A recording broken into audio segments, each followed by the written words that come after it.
Anong kailangan mo? Konsensya kasi ako eh. Napagalitan ka ni Robert dahil sa akin. Peace opening.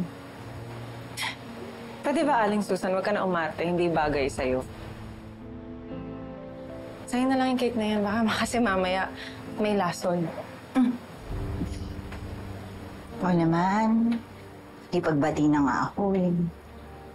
Playing hard to get ka pa. Kunin mo na. Tignan niya para wala lang problema. Hindi na ho. Wag niyo na ho akong pilitin.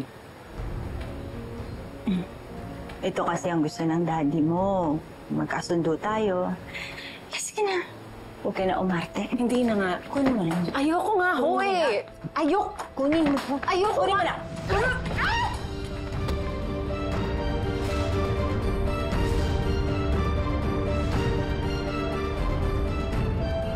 Oh my God. Sorry naman, Aling Susan. Sinabi ko naman kasi sa inyo na ayoko, pinipilit niyo ako eh. Yan tuloy yung nangyari. Ano ka na? Tumayo ka na dyan. Wala akong tulungan. Kaya ko. Sige na, lumayo ka na. Baka kung ano pa magawa ko sa'yo. Ah, see? Hindi naman talaga sincere yung pakikipagbati mo. I told you. Anong hindi? Sincere. Ayaw lang talaga makisama ng mukha ko. Saka ano magagawa ko kung mataray ang itsura ko?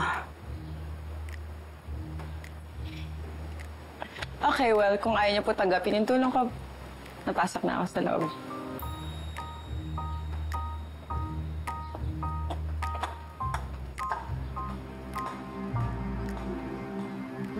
Ka talaga, buisit ka!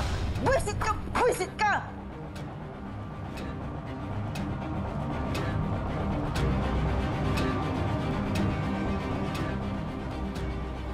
Kala mo tapos na tayo ah. Manda ka sa akin.